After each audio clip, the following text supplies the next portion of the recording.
This is what happened when paraglider Ewa Wisnierska flew right into a huge storm.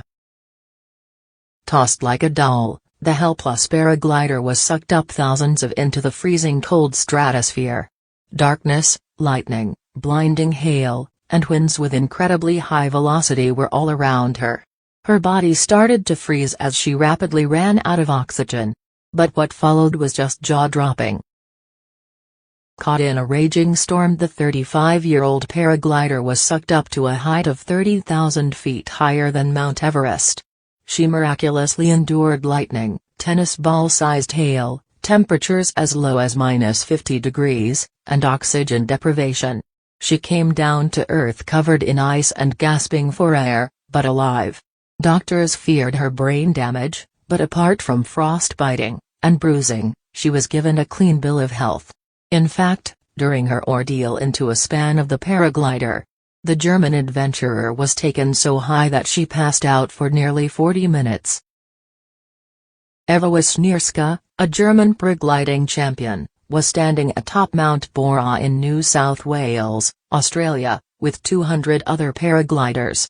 They were preparing to take off as part of their preparation for the Paragliding World Championship the following week. However, there was a warning. A few storm clouds had been seen to the north, and as the day went on, thunderstorm warnings became more serious. Ewa Wisnierska, who was strapped into her glider, made a strong run forward before launching herself into the air. The beginning of Ewa's journey was rather peaceful as she traveled north. She followed the mountain ridge from Mount Bora for about 12 miles before it ended and entered the skies over the vast savanna. And that's exactly where she was about to experience something bizarre.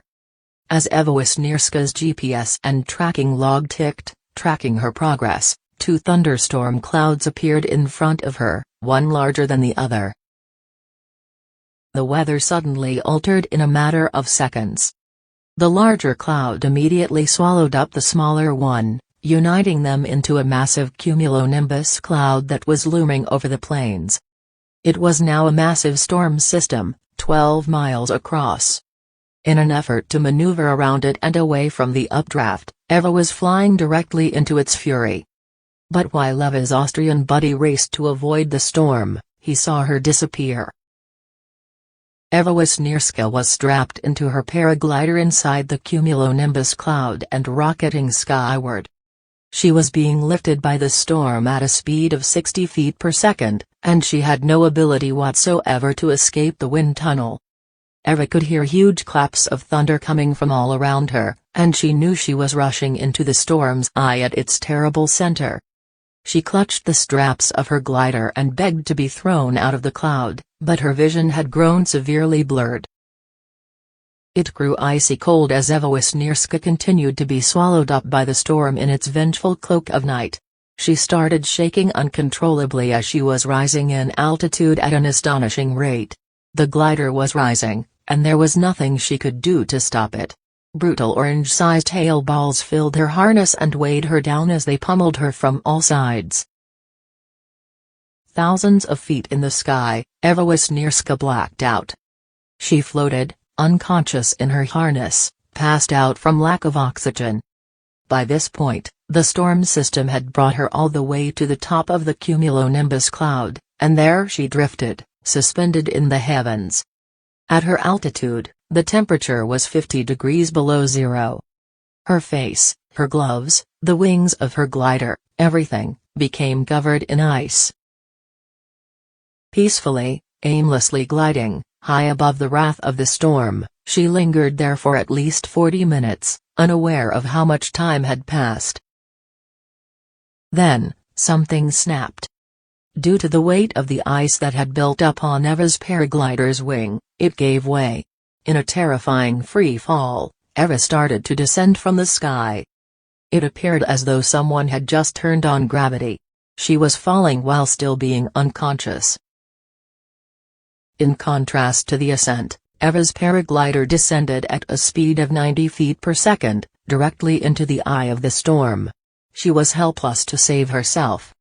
If she continued falling like this, she would be crushed upon impact with the ground.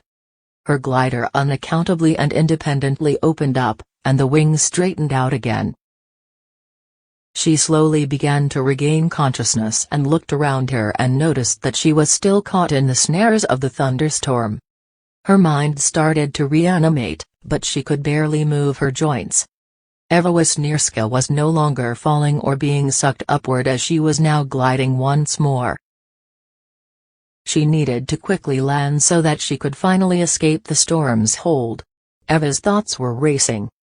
She was scarcely breathing, shivering, short of breath, and injured from the continuous hailstorm. But then she witnessed a breathtaking scene. Ewa finally saw the Earth's surface below her. The sheer thrill of seeing land was beyond words. Ewa Wisnierska started to steer herself downward as her instincts took over. In a wide-open field about 1,500 feet away from a farmhouse, she crash-landed her glider.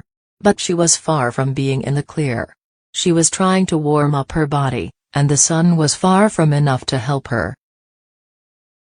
Ewa wanted to stand up, take off her harness, and move her body to get her blood flowing. The teammates of Ewa Wisnierska were on the phone. Ewa Wisnierska's crew finally made it to her, like angels on earth. They marveled at the quantity of enormous, weighty balls of hail that had accumulated inside there with her as they released her from the harness's straps. Yet at the hospital, the medical staff unexpectedly informed Ewa and her teammates that she was essentially fine and could leave.